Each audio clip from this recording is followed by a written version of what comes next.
Christie's Tonight Show is going to have a twist to it. We're welcoming some special guests. You. That's right. On Fridays, I'm going to be doing my show in front of a live studio audience because this show is about you and what you have to say. It's going to be the same big debates, same big topics, same big opinions. But every Friday night at 9 p.m, you are invited to come on down to Patrick Christie's Tonight to be a part of the action. Only on GB News, the People's Channel, Britain's news channel.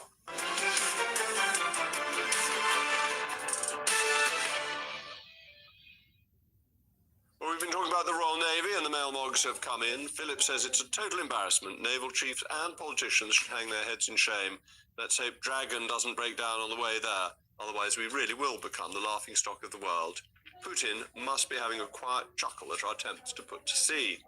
And Carol says the Navy is something people wouldn't mind paying more tax for, but successive Labour and Conservative governments siphoned off the money elsewhere.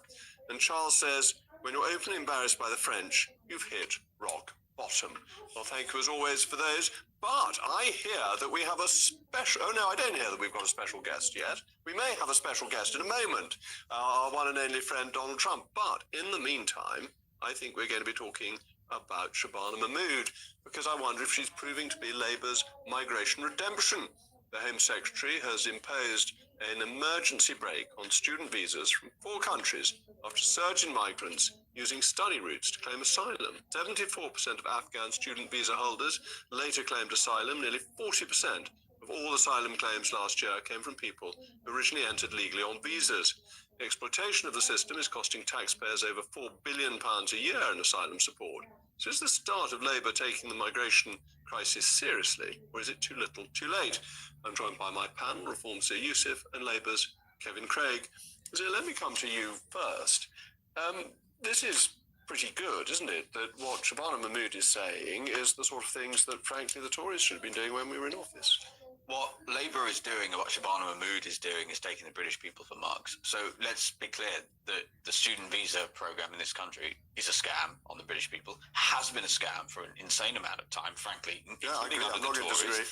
And what she's announced is that she's going to be stopping people from 4 countries from doing. Those 4 countries make up 3,000 student visa applications last year. Do you know what the total number of student visas granted was last year? 400,000. So those 4 countries were 3,000. 3 times more from Bangladesh, that's not on the list. 10 times more from Pakistan, not on the list. 10 times more from Nigeria, not on the list. I mean, I could go on. So once again, what we're seeing now is, in some ways, it's worse than not doing anything about the problem. It's pretending you're doing something about the problem, assuming the British public are too ill-educated and just not paying attention. Well, I'm afraid they are paying attention because they're seeing this impact their day-to-day lives. And so I'm afraid what Shabana Mahmood is doing is going to have absolutely no impact whatsoever. All right. The good news is, Kevin, our special guest, Donald Trump's pulled out of discussing this. I see. Does Shabana Mahmood have any support in Labour for what she's doing? Because she got blamed for losing you the by-election last week. Well, I was in Manchester. I'm sure Zia was as well. And the reason that didn't go well from our perspective is the awful campaign waged by the Green Party. That's another topic. But she's got lots of support in Labour seats. For this, we recognise that this is a Labour seats issue. Watford, not much. No, she does. There's lots of MPs in the east of England, London, South East, who know that we have to. It's a priority for the British people. It wasn't one of the missions, but it's a top 6 issue, and it's not. It's within Labour values to want to tackle this, and I'm really pleased. And she has, just to respond to something Zia said, she has said very clearly, one of her advisors in the Times today, that we will not hesitate to extend the measure to other countries if similar trends are identified. But she has hesitated, hasn't she? If similar trends are identified, this scam has been running for years. There were 400,000. There's no new data that is going to come through that is going to make her change her views on these things. And that's what I think is so pernicious. And listen, it's not just this. She's obviously gone to Denmark and talking about what Denmark has done. I mean, listen, Denmark's done a reasonable job relative to where they were, but the notion that it's comparable, the scale of the problem is totally different. Our population is north of 10 times bigger. The number of asylum claims 10 times bigger than it was at the start of the problem for Denmark. Our judiciary is frankly much more ideologically captured.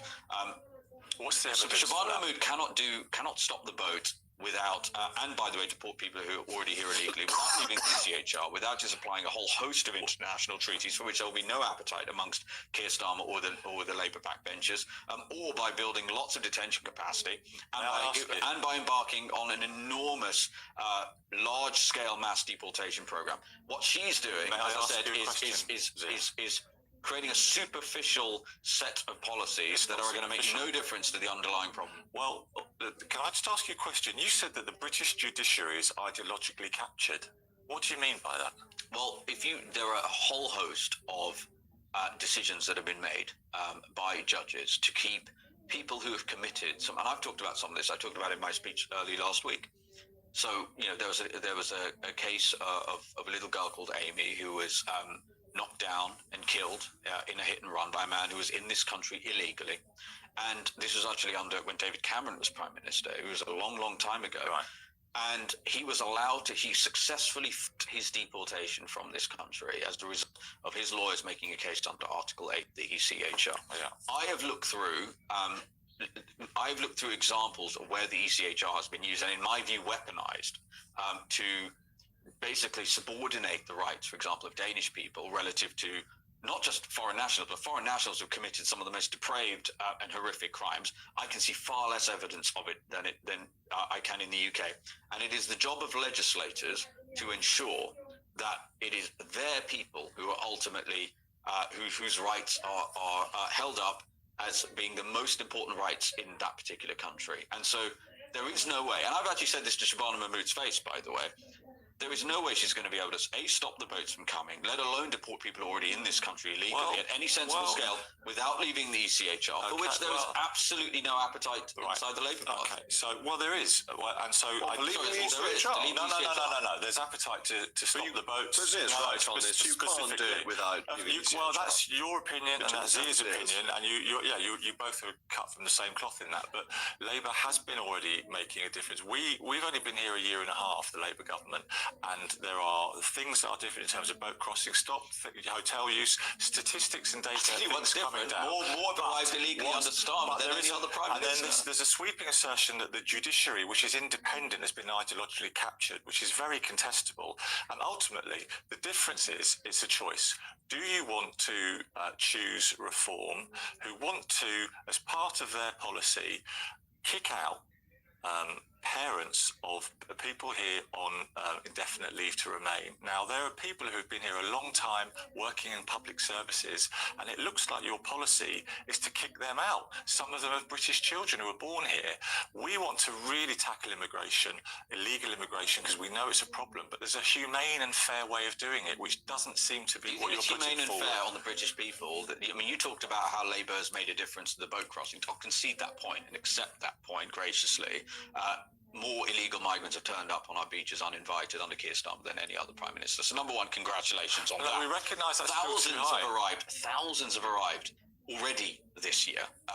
The day Shabana Mahmood announced great, Denmark-inspired changes, hundreds more showed up. And mark my words, over the coming days, as a result of the more clement weather, we're going to see a lot more arriving. We are being laughed at. The Telegraph had a piece where they literally went to the beaches and they were asking the people who were making the journey what they thought of Shabana Mahmood. One of them, there's a little kid, a little toddler, put two fingers up at the camera. I'm afraid these people are laughing at Labour. They are laughing at the Labour government, and the British people are the ones who are going to suffer as a result of it. You're ignoring the fact that there's been progress made. Progress made, according to a progressive. Anyway, thank you to my panel. Coming up in just a moment. Any government that has high taxation is giving itself more powers and the people less. The fiscal event phenomenon strikes again. Rachel Reeves lauded optimistic forecasts in yesterday's spring statement, but today the figures show Britain is heading for the highest tax burden in history. As the late and very great Baroness Thatcher said, a problem with socialism is eventually run out of other people's money.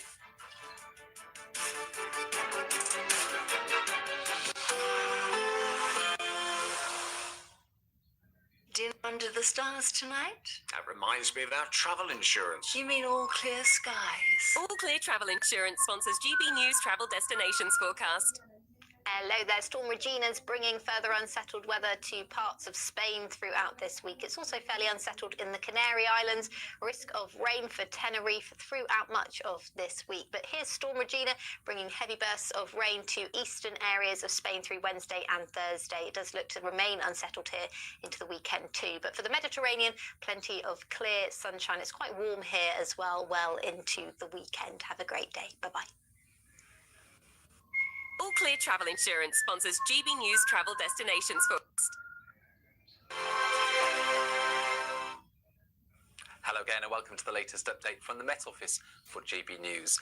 Clear spells overnight for England and Wales, and we keep some sunshine in places during the day on Thursday, but tending to turn cloudier towards the north and the west as a weak weather front moves in, and that's going to turn things increasingly damp across parts of Northern Ireland and Western Scotland overnight. We've already got the thick cloud and we've already got a few spots of rain, but the cloud will thicken and lower further, with those outbreaks of rain tending to be most persistent across western parts of Northern Ireland, Western Scotland as well. Spots of rain ahead of that, and we'll see a thickening of the cloud for West Wales and the far west of England. To the east, the Midlands, East Anglia and the southeast start the day with a chill in the air, a few mist and fog patches.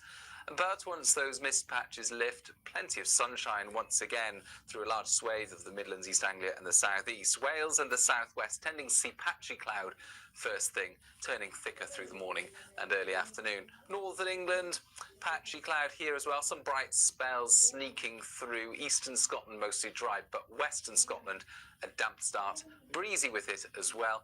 Northern Ireland also tending to see rain first thing. Mostly light, but some moderate bursts as well. Now the rain peels away from Western Scotland, a few showers following, and also a colder feel as the front slowly edges its way east and southeast. Rain appearing into West Wales and Cornwall by the afternoon, but ahead of that, 18, possibly 19 Celsius for the Midlands and the southeast. A cloudier day to come on Friday as this weather front lingers across many parts of England, Wales, eastern Scotland. Still some sunshine in the southeast, not feeling quite as warm. Certainly not feeling as warm for Scotland and Northern Ireland, although sunshine does tend to return. Into Saturday and Sunday, we've got that lingering cloud across many areas, but it will be mostly dry. Hi, I'm Michelle Dewberry, and my show is your opportunity to cut through all the noise and dive in headfirst to some robust debates. Ideas clash. Situation. No, because the failure is you're deliberately avoiding my point. Nothing's held back. If you think this is the end of it, wait for more. And we do not shy away from the difficult stuff. Sometimes I want to shake people and say, if only you understood. So join me on Jubes and Co weeknights at 6 p.m. only on GB News, Britain's news channel. From the school run to the home run, watch a new show for all of Britain. He can say whatever he wants. A straight talking show where all voices are heard. And, you know, when are we going to stop talking about smashing the gangs and actually do it? With the stories that matter from every part of our country. It's a bit of a crash landing there for your Chancellor. Bold, fearless and standing up for you. That's me, Martin Dorby, 3 p.m. till 6 p.m. weekdays, here only on GB News, the People's Channel, Britain's news channel.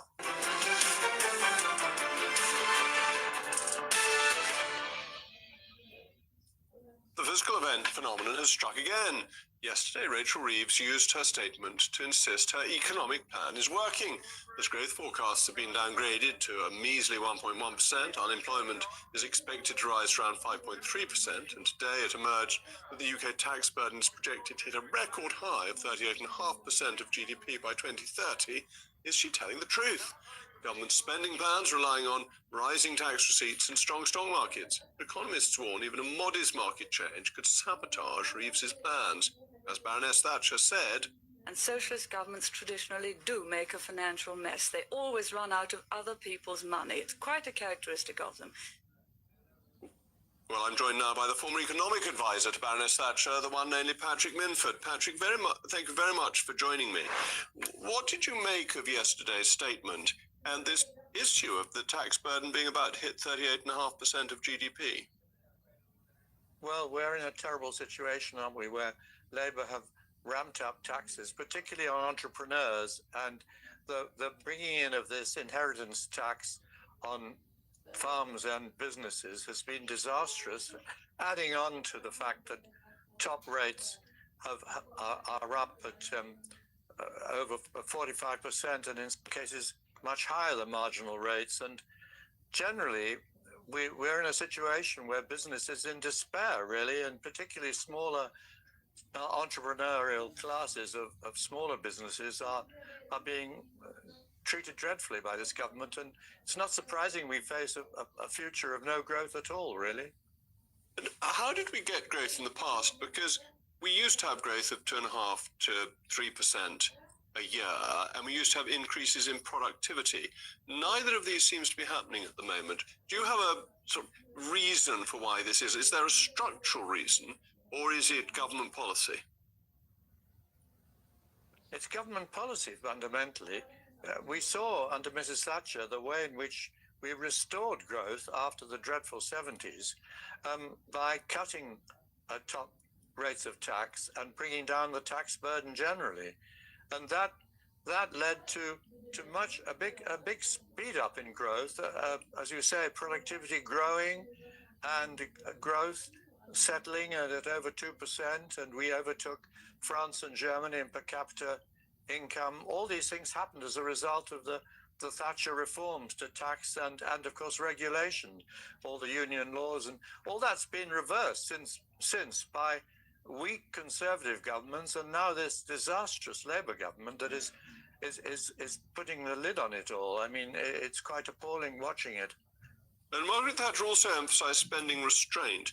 Is it realistic in a modern democracy to restrain spending on welfare and health, or are those things that governments just have to pay for or risk losing elections? Well, Mrs. Thatcher brought in a benefit system to help those who are willing to work. And, you know, if you were in work, you were better off with the result of having benefits that brought you above poverty levels and so forth. And there's nothing wrong with that. And it got people back into work. It helped to get people back into work. And that's all good. But it is possible to keep it under control. The trouble is it all went south after COVID, when people got used to these huge handouts, and getting people back into the habit of working has been very hard. And of course this government have given up on it altogether, which is most disappointing, because you'd have thought that Labour could have applied tough love, you know, to keep the benefit system under control. But it's spiraling out of control because of their unwillingness to administer tough love, which is what Mrs. Thatcher did. All right, Patrick, thank you very much indeed for joining me. My panel is still with me. Kevin, taxes are too high, welfare spending is too high, economic growth is anemic, it's been revised down by the OBR, and the statement was given in the background of what's happening in Iran, which may blow all the estimates out of the water anyway. Yeah, but it might do. But Rachel Reeves, as a Labour Chancellor, had a good statement yesterday. And Patrick, who's still obviously an arch Thatcherite, probably like your good self, didn't mention inflation's coming down, didn't mention wages are going up, didn't mention that interest rates are down, didn't mention the mortgage costs are going down. And there are many things to be positive about. It is a slow turnaround, and of course we want higher growth. But the picture, which is taking out one stat, which is tax versus GDP, where we are roughly, by the way, in the middle of OECD countries, is a misleading picture. And Labour likes profits. Labour likes businessmen and women. Labour likes the money that they make. Not very good at showing this, though, is it? Well, Labour is. You look at JP Morgan bringing in a ton of money into big major campuses such as Bournemouth. Labour knows that without business and profits, you can't turn this country around. And slowly, Kevin, you are the only Labour man who ever says that. Perhaps because you're the one successful businessman who supports Labour. There's no Labour business experience in the government, is there, in the cabinet? Have you met Jason Stockwood? He's not in the cabinet. No, not in the cabinet. Well, you met him in the Treasury team. So I didn't hear. So you called me out there. I didn't hear. I'm afraid I'm a bit worried about Reform's economic policy, because it seems to me you've joined the blob, and that Robert Jenrick's speech a couple of weeks ago could have been given by Rachel Reeves a couple of years ago. Well, we like the ABR and Bank of England independence. Let's cover off a few things, right? So earlier in the show, you had a gentleman talking about, quite rightly, to our embarrassment as a country, His Majesty's Royal Navy is incapable of projecting power with the Navy right now and can't get a destroyer out to where it needs to be on any sensible time frame. I'll tell you why that is because this country currently spends almost five times more on welfare than it does on defence. That's it. That's the simple reason. I mean, we can navel gaze all we want, Jacob, but that's it. And that's not just this Labour government, although Labour's doing absolutely nothing to assist with the problem. It's been going on for decades, and particularly under the Tories. So we absolutely need to spend more on defence. And it's not just measuring that as a percentage of GDP, by the way, because that says nothing about the fact that GDP is not growing. I mean, once again, we had the OBR forecast just yesterday, basically saying, downgrading this year's forecast, saying next year will be better. The British people have had enough of that. So in terms of what Robert said in his speech, well, here's what we're going to do. We're going to dramatically cut welfare spending. We've already outlined $9 billion a year of cuts. Okay, but Reeve said she'd cut welfare spending and then didn't, and $9 billion is a drop in the ocean compared to whatever it is. $9 billion. So $9 billion is just on the PIP line.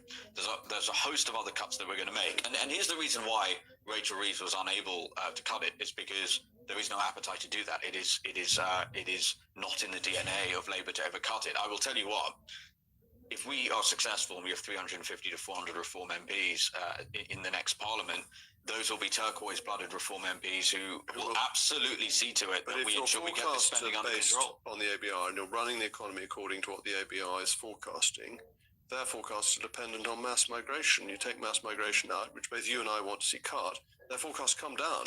So, Jacob, you know as well as I do that the notion that the government has no ability to ensure that forecasts are done properly. I mean, so Robert spent probably about 5 minutes of his speech talking specifically about how appalling the OBR has been in terms of getting its forecasts right.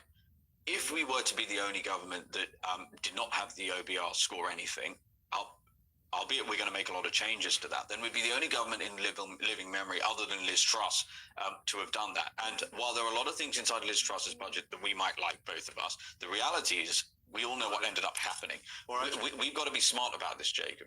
Okay, thank you very much, my panelists. Coming up in just a moment. I hereby declare that Hannah Catherine Spencer is duly elected Member of Parliament for the Gorton and Denton constituency.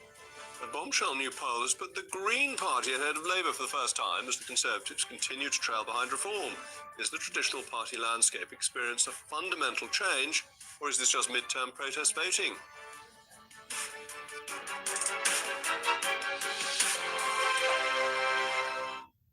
Britain deserves a newsroom that puts the facts and your voice first. Well, and that's what you get on GB News. Lively debates, lively conversation. And we're not afraid to hold power to account. And each other. So join me, Andrew Pierce. And me, Miriam Cates, for Britain's Newsroom, weekdays from 9:30 on GB News. Bold. They are under no illusion. Ray, are you a human trafficker? Boundless. I've had enough of the nonsense, and I'm not afraid to say it. Don't get us on the BBC. Every weeknight, I tear through the headlines. The smell of gasoline. Should we be worried about it? From Westminster madness to cultural war chaos. What I'm going to do now, they are throwing things out the cars. Get ready, Britain. Here we go. Patrick Christie tonight, weeknights from 9 p.m, only on GB News, Britain's news channel. Hi, I'm Michelle Dewberry, and my show is your opportunity to cut through all the noise and dive in headfirst to some robust debates. Ideas clash. Situation. No, because you're deliberately avoiding my point. Nothing's held back. And if you think this is the end of it, wait for more. And we do not shy away from the difficult stuff. Sometimes I want to shake people and say, if only you understood. So join me on Jubes and Co weeknights at 6 p.m, only on GB News, Britain's news channel. From the school run to the home run, watch a new show for all of Britain. So he can say whatever he wants. A straight talking show where all voices are heard. And, you know, when are we going to stop talking about smashing the gangs and actually do it? With the stories that matter from every part of our country. There's a bit of a crash landing there for your Chancellor. Bold, fearless, and standing up for you. That's me, Martin Dorby, 3 p.m. till 6 p.m, weekdays, here only on GB News. The People's Channel, Britain's news channel. Westminster's full of talk, but out here, it's the real world. Am I allowed to talk? No, that's it. This is where it matters. Real people and real lives. That's what politics is all about. In fact, this Trump made a good start. No. Straight answers, no spin, and just a couple of pints. How many fingers have I got up? About 10. So join me for Lee Anderson's Real World every Friday at 7 p.m. only on GB News. The People's Channel, Britain's news channel.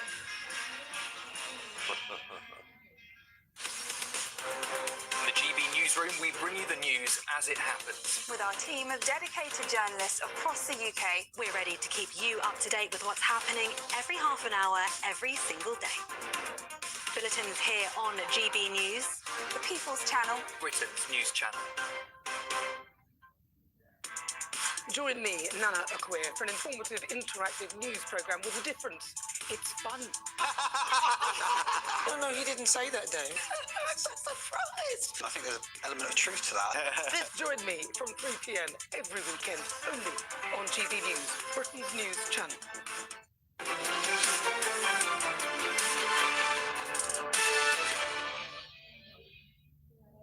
Is Britain's traditional two-party system changing for good? The new YouGov poll has put the Green Party ahead of Labour for the first time, following its victory in Gorton and Denton, with Reform still leading the Conservatives by 7 points.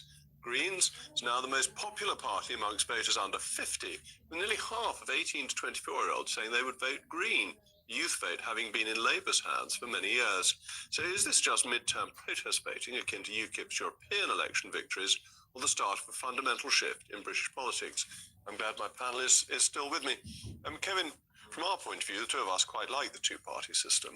You were probably laughing as Reform took lots of votes from Conservative candidates last election. How worried are you about the Greens? Yeah, I am worried. And I think that with the Labour Party, we made a mistake in Manchester. We gave them an easy ride. I spent a number of days on the doorstep up there, and you could tell that things were not going in a particularly helpful direction. And I think we need to keep talking about the extreme nature of the proposition of the Green Party, and we need to do it in a way that engages young people. You know, they're dangerous. They don't believe in NATO. They don't believe in business. They don't believe in aspiration. I get the sense at times they don't even like this country that they aspire to govern, presumably. And I think they've had an easy ride today. And I think that the Green proposition, when I see what their deputy leader thinks about some of the events that happened in the Middle East and the way that he talks about things, and I think this is the same Green Party that seems to be doing well in Suffolk, and I'm not sure people understand that. But aren't these people supporting the Green Party people who were in the Labour Party when Jeremy Corbyn was in charge, that they have views that aren't a million miles from him, concerned about NATO and so on, and that both the Labour Party and the Conservative Party used to be much broader churches, and they seem to have lost part of their congregation? Well, Labour does have to remain a broad church, and I think the Prime Minister at the moment is making some real efforts to rebuild that after recent turbulence. But I think a lot of Corbynites did go to the Greens, and I'm not even sure now what the difference between your party and the Green Party is, actually. But I think all of them, we have to keep trying to deliver and remind people of why they trusted us in the first place, because otherwise polls like this will become, more common and more serious. So Reform was up in the 30s not so long ago. It's now consistently polling in the 20s.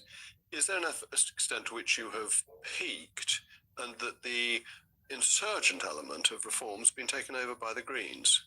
Well, we went through a period of pretty meteoric rises in the polls, and people have said, I can go through a whole host of people who said Nigel Farage's party's peak at 14%, and then Reform peaked at 20%, and then we peaked at 25 and 30, right? Inevitably, nothing goes up in a straight line. I will say this, that YouGov poll, massive outlier, just objectively speaking, in terms of Reform. So if you look at Salvation had us at 30% in the last week. More in Common just printed 29% for Reform. And Freshwater just put Reform at 29% too. So, yes, we have, that meteoric rise has paused for a little while. I think, it's really important to make, there are two really important points I would make. Number one, it is actually unprecedented for all of the weapons of political war of an incumbent government and the, quote, official opposition to be pointed at a new insurgent party with that much of a lead. We've led 250 polls in a row. Now, we're not complacent. We take nothing for granted. But if you look at a place like Gorton and Denton, just being totally objective here, if you rank ordered the swing required relative to the last general election for reform to win a seat, there are 491 seats in the country that are more winnable. So for us and Matt Goodwin to have delivered 28, almost 29% in that seat bodes extremely well for us in a general election. I think the really interesting thing about Gorton and Denton, which has hardly been commented on, that in the 2019 election, assuming it had had those boundaries, Labour would have got 66%. Labour plus the Greens was exactly 66%. So there wasn't any great shift between wings of politics. And that seems to be true of the opinion polls, that Tory plus Reform, Labour plus Greens, etc., have been remarkably consistent.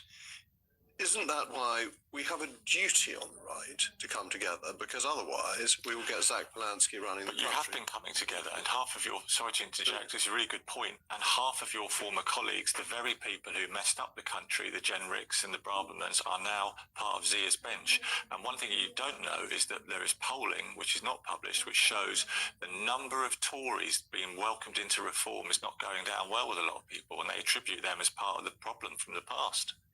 Well, so number one, I agree. It is important that the right in this country do unite, and they should unite behind Nigel and come and join us at Reform, and that includes you and your good self there, Jacob. So that would be the first point. Look, we know. Look, Dave, you know what happens in a coalition. You get nothing remotely helpful. We've got to get people behind what Reform believe in. We're making very clear what our plans are. Mass deportations, leaving the ECHR, law and order, significant increase in powers of stop and search. And we're putting our faith in the British people that they're going to want those things. If they choose not to want those things, they choose not to want those things. But I think we are at a critical time. I think the next general election is certainly the most important general election in my lifetime, which is why I'm doing this. Do you think Kevin's point is right, that the defections from the Tory party have actually harmed you rather than helped you? There's no evidence for that whatsoever, and I think so. If you look at the lead that Reform has had over the Conservative Party over the period of these defections, with each pollster, it has either stayed stable or it has increased. But I want to be crystal clear about why people like Robert, people like Swell have been welcomed into the party, and that was not some crude electoral calculation about the polls over the next few months. And this is like, I work with Nigel every single day. The reason it has happened is because we know that in order to defeat the blob, in order to get the things done that we want to do, we're going to need people who have some experience and see us around. We've got to move, because we've got to go to the one and only Alex Armstrong, who is Patrick Christie's doppelganger for the evening. Alex, over to you. Thank you very much, Jacob. Yes, we've got a massive show coming up for you. Students are flooding the capital this weekend, mourning the loss of the Ayatollah. Will millions or thousands of migrants from Iran be coming to Britain? And Katie Lamb MP is joining me to talk about grooming gangs. Big show up next.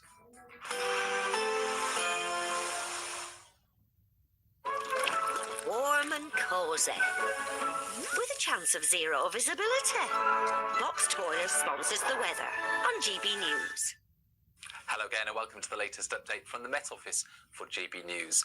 Clear spells overnight for England and Wales, and we keep some sunshine in places during the day on Thursday, but tending to turn cloudier towards the north and the west as a weak weather front moves in, and that's going to turn things increasingly damp across parts of Northern Ireland and Western Scotland overnight. We've already got the thick cloud and we've already got a few spots of rain, but the cloud will thicken and lower further, with those outbreaks of rain tending to be most persistent across western parts of Northern Ireland, Western Scotland as well.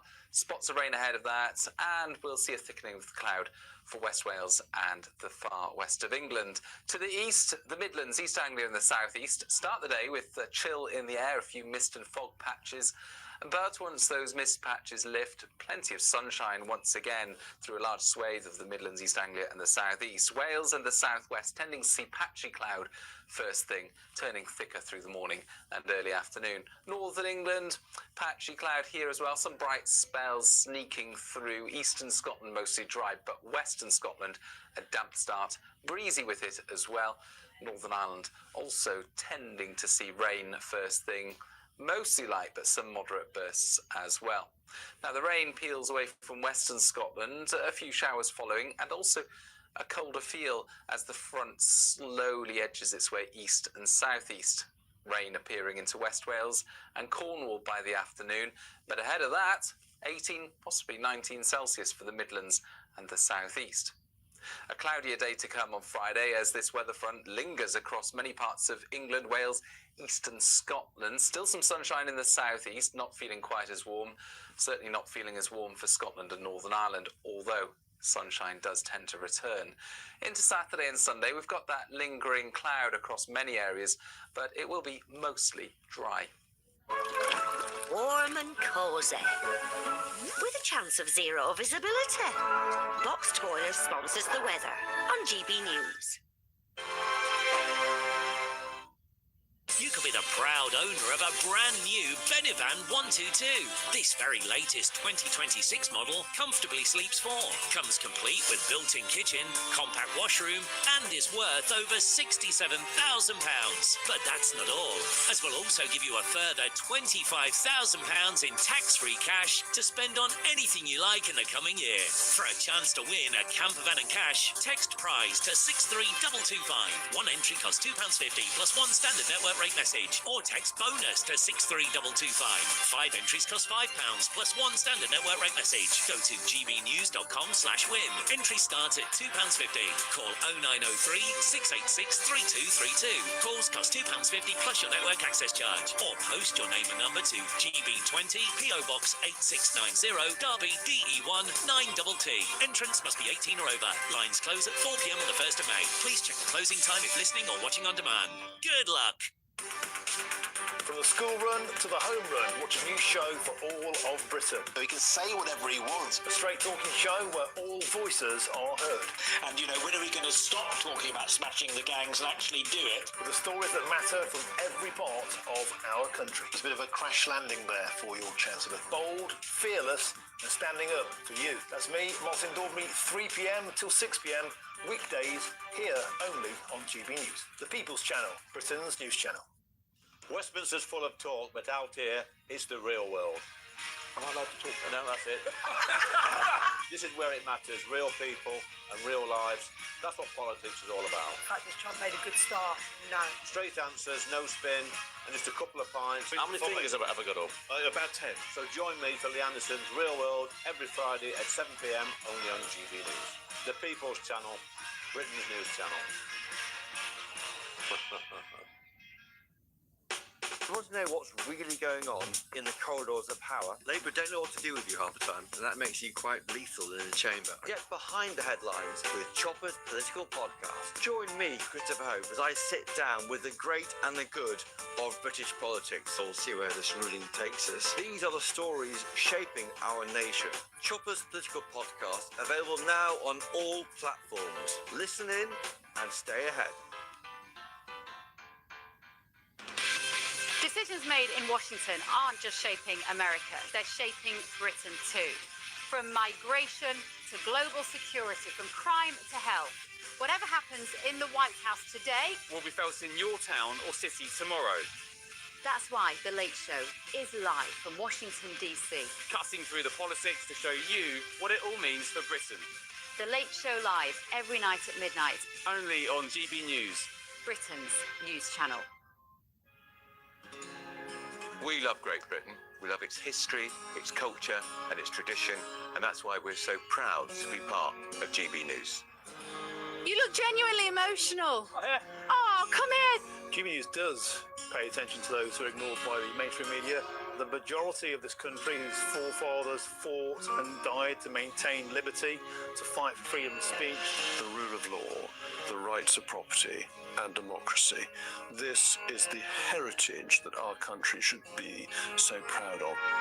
Which of course includes our Christian heritage. There's been a huge resurgence in the number of people going to church.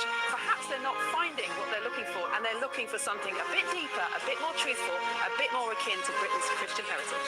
That's right, get ready, because the most exciting night in general election history starts now!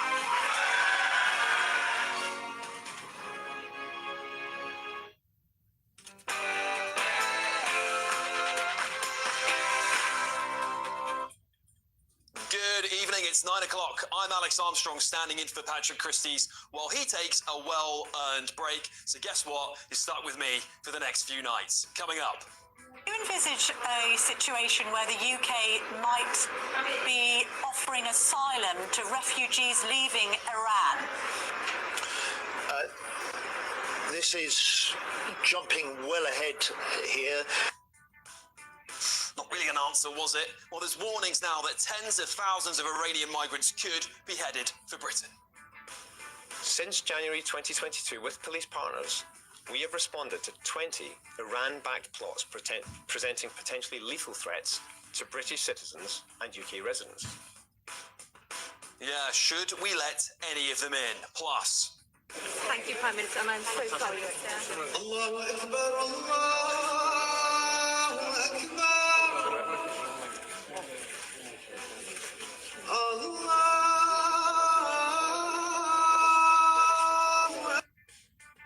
Yeah, you heard it and saw it. Starmer panders to the Muslim vote, and students will mourn the death of the Ayatollah. What on earth is going on? Also on the show, the Home Secretary unveils visa bans on 4 countries, including Afghanistan, and...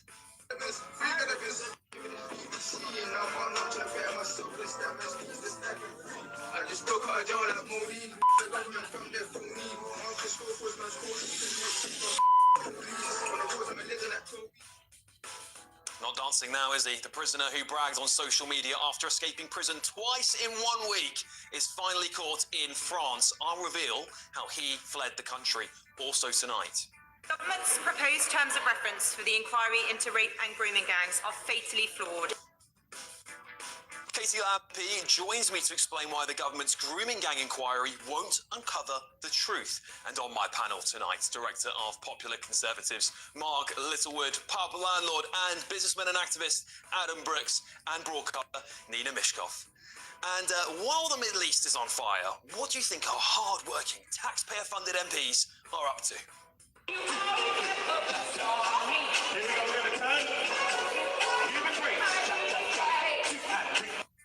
They're just so out of touch, aren't they? Your evening's just getting started, but first we're going to get your headlines with Tatiana Sanchez.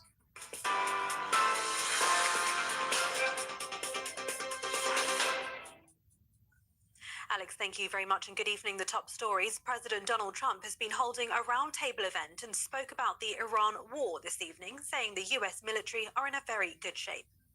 It is very important, and we're doing very well on the war front, to put it mildly, I would say. Somebody said, on a scale of 10, where would you rate it? I said about a 15. And we're going to continue to do well. We have the greatest military in the world by far. And that was a tremendous threat to us for many years. 47 years they've been killing our people and killing people from all over the world. And I think we have great support. And I think if we didn't do it first, they would have done it to Israel and give us a shot if that was possible. The US Defense Secretary says a US submarine sank an Iranian warship in the Indian Ocean with a torpedo. Pete Hegseth didn't name the ship, but earlier Sri Lanka's Deputy Foreign Minister said at least 80 people were killed in the strike. He said the vessel was returning to Iran from a port in eastern India. Meanwhile, Mr. Hegseth also says America is winning without mercy, adding the US will have control of Iran's skies in under a week. His comments come as the war in the Middle East is now in its 5th day. The White House Press Secretary Caroline Leavitt has said in a speech this evening ground troops are not part of the plan for the Iran operation at this time. Meanwhile, the Israeli military says it's launched a broad wave of strikes in both Lebanon and Iran, focusing on targeting Hezbollah infrastructure in Beirut and the Iranian terror regime in Tehran. This is footage of 91st Division troops in forward defensive positions in southern Lebanon. The IDF says earlier today the Israeli Air Force completed wide-scale strikes targeting Iranian terror regime's targets in western and central Iran. Dozens of assets belonging to the regime's ballistic missile array were dismantled in those strikes. The Iranian ambassador Syed Ali Musavi has been summoned by the UK government. Foreign Office Minister Chris Elmore told the Commons today. It says US bombers are set to strike Iran from British bases soon, according to officials, with bombers expected to arrive at RAF Fairford. The officials also said Iran will run out of ballistic missiles in the coming days if they continue to fire at the current rates. Throughout the briefing, Western officials were keen to stress that we should not rule anything out regarding possible action by US allies. Meanwhile, some British nationals stranded in the Middle East are due to be flown home from Oman this evening on a government flight with more planned. The flight will depart the country's capital, Muscat. Meanwhile, household energy bills are forecast to rise by 10% this summer. The warning comes from specialist Cornwall Insight as natural gas costs soar on the wholesale markets due to the war in Iran. While the regulator Ofgem has already ruled on a 7% reduction in the typical annual dual fuel bill from April, what's happening on the financial markets right now will help determine the cap's level from July. Cornwall Insight's latest price predictions see a £160 lift in bills. And Scottish Labour MP Joni Reid says she has never seen anything to make her suspect her husband has broken any law after her spouse David Taylor was arrested on suspicion of spying for China along with two other men. Earlier, the Metropolitan Police said the men aged 39, 43 and 68 had been arrested in London and Wales as part of a counter-terrorism policing investigation under the National Security Act. The Met added there's no imminent or direct threat to the public and all three suspects are being held in custody. Reid, who represents East Kilbride and Strathaven, said she's not part of her husband's business activities. Those are the latest GB News headlines. For now, it's back to Alex. For all the latest from GB News whilst you're on the go, get the GB News app. Scan the QR code now to download or visit gbnews.com/app.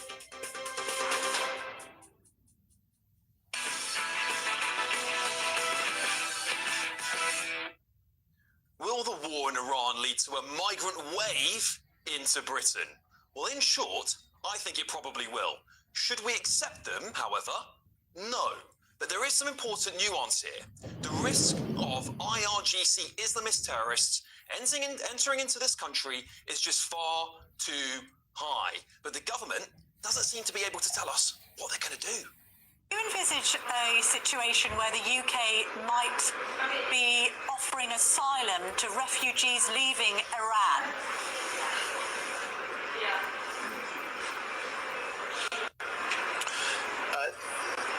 This is jumping well ahead here. It's not a matter that has been part of that is simply not a matter that has been part of our discussions in government at this point. Our principal focus has been to get Iran to end this, to step back from its increasingly indiscriminate attacks. Doesn't really fill you full of confidence, does it? But there is a bigger picture here, and this is why I support the war in Iran. The collapse of this Islamist regime could be the single greatest act to restore security to our borders, to our general national security. Why are Iranians coming here in the first place? Let's get to the first group.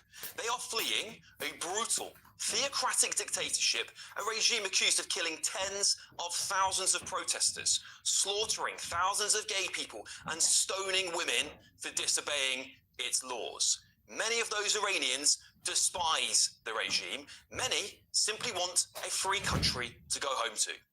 Persians, we're not here to take your benefits and your houses and your jobs and your women and still hate your flag and hate your country.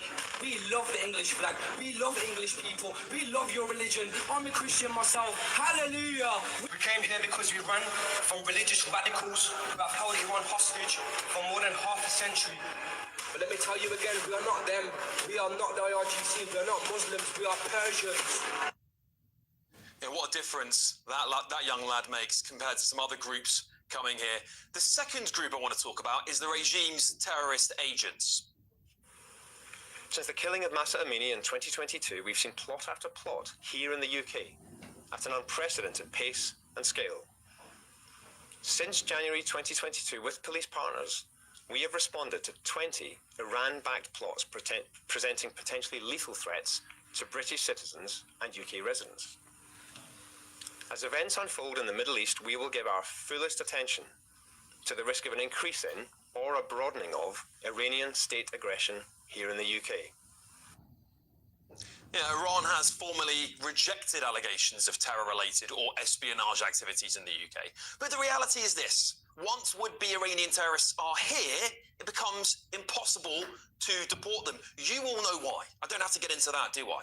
Meanwhile, the Islamic regime funds and arms terrorist organizations like Hamas and Hezbollah, who also operate here in the UK. This is why I say obliterating this regime is the single most effective way we can stop the so-called invasion of Britain and end Islamist-sponsored terrorism. Cut the head off of the snake. Free Iran means people can return home. It means deportations become legally viable, not 10 years in the future, now. It means terrorists will lose their support and their funding. It decimates the world's most aggressive exporter of Islamist extremism. So if you want to end the small boats, if you want fewer national security threats, if you want long-term stability, then fighting this war wherever it rears its ugly head. The other choice is to simply do nothing and let things stay as they are today, and I don't accept that. Should we get the thoughts of my panel? Director for Popular Conservatives, Mark Littlewood is here. Businessman, pub landlord, GB News favourite and activist Adam Brooks is here. And broadcaster, journalist Nina Mishkov is also joining me tonight. Lovely to see you all. Thanks for having me. Mark, I'll start with you. Should we be accepting any Iranian migrants that might come here via small boats? Potentially some. I completely agree with you that eviscerating the Islamic medieval regime should be a priority that we should be leaning into, not stepping back from.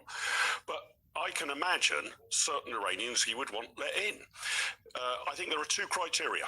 One, what can you bring to the United Kingdom? So if somebody turns up and says, look, I'm a qualified brain surgeon, I'm very happy to work here, pay high taxes, and I'm willing to sign a pledge not to claim welfare, you might want that person in the country. The second, which gets a lot trickier, and you also touched on, is how do you distinguish between the good guys and the bad guys? And I would want quite a lot of evidence to be shown that you weren't working for the regime, that you're on, you may not have been in outright opposition to it, because that would risk life and limb, but that you aren't sympathetic to the present regime in Iran. If you can tick those two boxes, I'm all ears. It's potentially a win-win. That second box is so hard. And this is what was so poor about the Defence Secretary, and you touched on again, Alex. We know now that our legal system gives us no right to say no. So we've got to change it to the sort of criteria that I've just outlined. If you don't do that and an Iranian turns up tomorrow, they will get asylum. Interesting. Nina, what do you think? Should we accept Iranian migrants who come here as a result of the war in Iran? Well, I'm listening very carefully to what Mark said, and I agree with a great deal of it. Should we give them special preferential treatment like we gave to the Ukrainians or the people from Hong Kong, or indeed people from Afghan? Those were all very special circumstances. The Afghanis were people who had worked with us, with our soldiers during the war, and we owed them. Hong Kong, British connection, British passports. Ukraine, of course, that was an entirely different situation.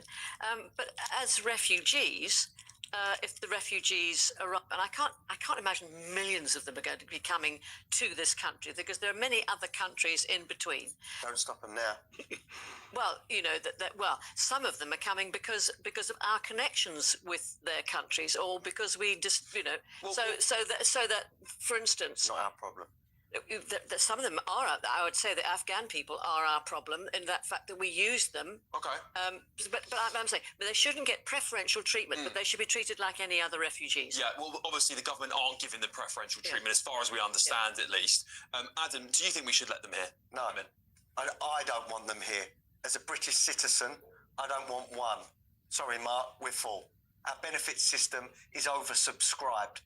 We need to start deporting these men back, and women that have come over. Once Iran has overthrown, once they've overthrown these extremists in charge, there's no reason for these so-called asylum seekers and refugees to be here. The ones that are going to come over are your IRGC and are the extremists. And we need to pull up the drawbridge and give the message before they even sets out through these 5 or 6 countries to get to our benefit system? The answer is no. What do you think of my plan, though, Adam, that if you could show you're a potentially high earner, a brain surgeon was the classic example. Well, I don't know, it could be 100, say, and that you're willing to sign a pledge that you will not claim benefits and that you will pay tax. And we are confident this would be quite a vetting check, that you are antagonistic towards the Islamic regime rather than supporter of it. I don't think we could take a risk. If you could clear those hurdles, those are the sort of people we want. We can't look into their past views. And at the end of the day, we have got potential terrorists on the streets of Britain that we have let in good faith. We have let in sex attackers. We have let in people that have murdered our women and girls. Enough is enough now. And one thing I will say is I'm looking forward to Reform becoming government, because they're going to take us out of the ECHR, which means we can deport to these countries, and they're going to take us out these refugee treaties that are so outdated now. They treat people that just want a better life as a refugee. That's not the case now. We need to modernise our system. Firstly, I would just like to say that Iran and Persia, as it was, has a very civilized, it's a very ancient civilization, very cultured people, and they are to counter what Adam is saying, that they're all a bunch of rapists and murderers and terrorists. I didn't say that. I said, but you implied that terrorists were coming here. We've already let those in. It's not wrong to say that we've had terrorist plots. We have had. There are cases that MI5 have highlighted of that, and that's what Adam was saying. He thinks that the majority of people that are coming here, and also they're ones who are born, who are born here. Yeah, of course. There's different people that are born in Britain. Different people. What I was suggesting, just for the record, is that because we cannot verify who are IRGC and who are not, the risk is too high to British people. However, that's why I think we need to support the US and Israel in absolutely obliterating this regime, so they can have a government that we can talk to, that we can deport and we can have reason with. That seems like the most logical outcome, Nina. Well, you say that, but that's a very simplistic solution to a very, very complex problem. The problem with going in like this at this point in time is that there appears to be no plan for what comes after. Arming the Kurds is not going to do it, because the army plus the IRGC is nearly 500,000 people, 500,000 of them with guns, who've been trained to the nines, who've probably been brainwashed into the whole thing. How are you without? And you cannot change regime from the air. That's been proven time and time again. And Americans are not going to put in boots to the ground. Why Trump did not go in at the time when people were actually rising up? That would have been, take it at the tide, and let it. There is one other nuance here I would accept, as I think, Alex, we're going to be discussing later in the show. Disappointingly, there already appear to be on these islands a large number of fans of the Ayatollah, and I am extremely keen that we don't let in any more. And I don't want to be reckless here at all, but if we've seen, certainly from US and Israeli intelligence, unbelievable intelligence in order to take out the high command, brilliant intelligence, my hope would be, but it's only a hope, that we have reasonably good intelligence about the resistance groups, say. And so if you were known to be part of one of the resistance groups somewhere or other, highly pro-Western, we might take sympathy with you. I don't think we should take it on faith. I don't think we should take it on trust. But if we had very clear evidence that you were a resistance fighter for pro-Western values, I'll give you a hearing. I still don't want a resistance fighter that's put a bullet in 10 people's heads. They're desensitised to violence. You run the risk. That might be another criteria. You run the risk of, in a high road, that person becoming very violent. But a good number of them, Adam, would have just been, for example, sharing propaganda. Or like the students we saw on the streets. They're not people who've gone around and killing millions of people. But one thing I will say is, let's remember, not the Iranians, when you talk about Afghans, Afghan men in this country are up to 22 times more likely to commit a sex crime. We cannot run that risk with our women and our children. Again, I say it 100 times on these shows. I've got 2 daughters, and I do not want strange Afghan men lurking around the corner or pretending to work or delivering their food in this country. And the key thing is that we have to accept at the moment our legal system gives us no ability to deal with this. None. Shabana Mahmood is a very, very strong woman, and she has just actually stopped Afghanis getting student visas, and Cameroon, Myanmar, and Sudan. There's only 3,000 of them a year. If she'd stopped Pakistan, she would have stopped 30,000 of them a year. Also, the Zoom is about to do it. On that note, we're going to be talking about that very soon, actually. So it's time now for a brand new Great British giveaway. It's the biggest prize of the year so far. Your chance to drive away with a brand new camper van worth 67 grand. And not just that, you can bank £25,000 in tax-free cash, spend on whatever you like. The whole prize is 92 grand, well, worth 92 grand. Could be yours. Here's all the details. You could be the proud owner of a brand new Benivan 122. This very latest 2026 model comfortably sleeps 4, comes complete with built-in kitchen, compact washroom, and is worth over £67,000. But that's not all, as we'll also give you a further £25,000 in tax-free cash to spend on anything you like in the coming year. For a chance to win a camper van and cash, text prize to 63225. One entry costs £2.50 plus one standard network rate message, or text bonus to 63225. 5 entries cost £5 plus one standard network rate message. Go to gbnews.com/win. Entry starts at £2.50. Call 0903 686 3232. Calls cost £2.50 plus your network access charge. Or post your name and number to GB20 PO Box 8690 Derby DE1 9TT. Entrance must be 18 or over. Lines close at 4 p.m. on the 1st of May. Please check the closing time if listening or watching on demand. Good luck. Yes, good luck indeed. Well, look, coming up, a nice segue into that a moment ago. The Home Secretary's announced visa bans on 4 countries to stop migrants exploiting the asylum system. I'll reveal which countries they are in just a few minutes. Nina did spoil it, but I'll tell you which ones aren't on it. But before that, a Jewish billionaire has applied for a German passport because of the rise in anti-Semitism in Britain.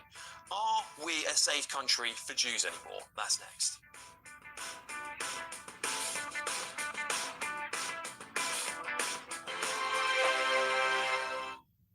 Britain deserves a newsroom that puts the facts and your voice first. Well, and that's what you get on GB News. Lively debates, lively conversation. And we're not afraid to hold power to account.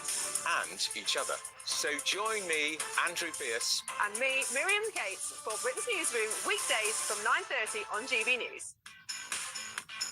5 hosts, 5 opinions, 5 fearless debates, 5 unfiltered takes on the day's news. 5 reasons not to be anywhere else on Saturday night. This is the Saturday 5. You got me. You got me good there. Britain's biggest Saturday night TV show. It's not a bad brand. Yeah. Uncensored. Very, very racy tonight. Unpredictable. What did she say? Can you translate it for us? And always entertaining. And how can a country go from being led by William Wallace Saturday nights from 6 p.m. only on GB News, the People's Channel. Britain's News Channel. You're going to want to stay tuned, trust me. Hi, I'm Michelle Dewberry, and my show is your opportunity to cut through all the noise and dive in headfirst to some robust debates. Ideas clash. Situation. Because you're deliberately avoiding my point. Nothing's held back. If you think this is the end of it, wait for more. And we do not shy away from the difficult stuff. Sometimes I want to shake people and say, if only you understood. So join me on Jubes and Kerr weeknights at 6 p.m. only on GB News, Britain's news channel. From the school run to the home run, watch a new show for all of Britain. He can say whatever he wants. A straight-talking show where all voices are heard. And, you know, when are we going to stop talking about smashing the gangs and actually do it? With the stories that matter from every part of our country. It's a bit of a crash landing there for your Chancellor. Bold, fearless, and standing up for you. That's me, Martin Dorby, 3 p.m. till 6 p.m. weekdays, here only on GB News, the People's Channel, Britain's news channel. In the GB Newsroom, we bring you the news as it happens. With our team of dedicated journalists across the UK, we're ready to keep you up to date with what's happening every half an hour, every single day. Bulletins here on GB News, the People's Channel, Britain's news channel. As soon as it hits 11 and the headlines come in, The Late Edition brings you the breaking news from all the front pages. because the news is going to happen. So get a head start today. Patrick Christie's tonight, late edition. Alex Armstrong tonight, Late Edition. From 11 o'clock every night. Only on GB News, the People's Channel, Britain's news channel. Join me, Nana Akwe, for an informative, interactive news programme with a difference. It's fun. No, he didn't say that, Dave. so surprised. I think there's an element of truth to that. Join me from 3 p.m. every weekend, only on GB News, Britain's news channel.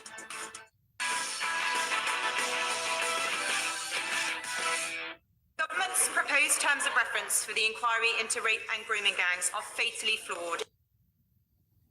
Welcome back. This is Patrick Christie's Tonight with me, Alex Armstrong, looking after the show, of course, while Patrick's having a break. That was Tory MP Kate Lamb. She's going to be in the studio with me live to explain why the government's grooming gangs inquiry won't uncover the truth. Trust me, you're going to want to stay tuned for that. But before that, are Jews safe in the UK? It's now time for our head-to-head. One of Britain's richest men says he's applying for a German passport because he believes Britain has become a, quote, uncomfortable place for Jews. The billionaire Sir Michael Moritz, whose grandparents were murdered in the Holocaust, says it's an insurance policy in case he ever has to flee Britain because of persecution. Well, last month it was revealed that reports of anti-Semitic incidents spiked in the days after the deadly Manchester synagogue attack. The incidents included face-to-face taunting of Jewish people and even celebrations of the attack. In the months after the horrific October 7th attack, Jewish pupils at a school in London were told not to wear their uniforms due to safety concerns. So tonight, I'm asking this: are Jews the most persecuted group in the United Kingdom? Going head-to-head on this now is journalist Angela Epstein and commentator and activist Peter Tatchell. Welcome, both of you, to the show. Angela, I'll start with you. Are Jews the most persecuted group of people in Britain now? Well, I've never been a great lover of competitive suffering, but it certainly feels that way at the moment. I mean, I would preface what I'm going to say by just making clear that I've always lived in the UK. I'm very proud to be British. And I know there are a lot of good people out there who cleave to the values that have made this country great. And they're probably the silent majority. But as we say about the silent majority, unfortunately, many of them stay silent, understandably, because they might be frightened of speaking out. I mean, the facts speak for themselves. Jews are less than 0.5% of the population, yet we're 9 times more likely than any other faith group to be a victim of a hate crime. You've already outlined some of the things that have happened to Jewish people, and awful things in recent years. I live in Manchester. I got married at the synagogue where the terrorist attack took place, and it was associated with my family for decades. My late grandfather was a choir master there, and he ironically came to this country to escape persecution at the turn of the century from Ukraine, and this country welcomed him. So the very fact, all the things that you've explained about the number of abuses, the spiraling rate of anti-Semitism, you've mentioned the attack of the Heaton Park synagogue, and of course there was the foiled plot, the terrorist plot that was going to target Jews in Greater Manchester, which was thankfully uncovered by some brave police operatives, that was going to be badged the UK's deadliest terrorist attack, and that was targeted against Jews. So it is very hard in the face of such overwhelming, damning evidence to feel anything but persecuted. And I just would add that we are a proud people, we integrate, we are loyal, we say a prayer for the royal family every week in the synagogue, in the United Synagogues.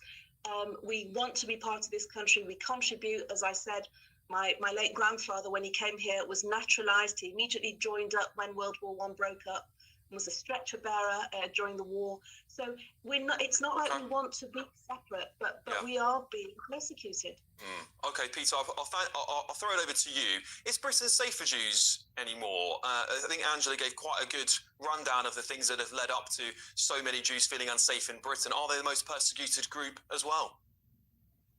Well, first let me say that I stand with the Jewish community, and just weeks after the terrorist attack on the 7th of October, I marched alongside the chief rabbi to support the Jewish community and to call out terrorist violence and the killing of civilians. You are right, there has been a spike in hate crime incidents against Jewish people, nearly 4,000 according to the latest figures. Even one attack on a Jewish person is wrong and unforgivable, but nearly 4,000.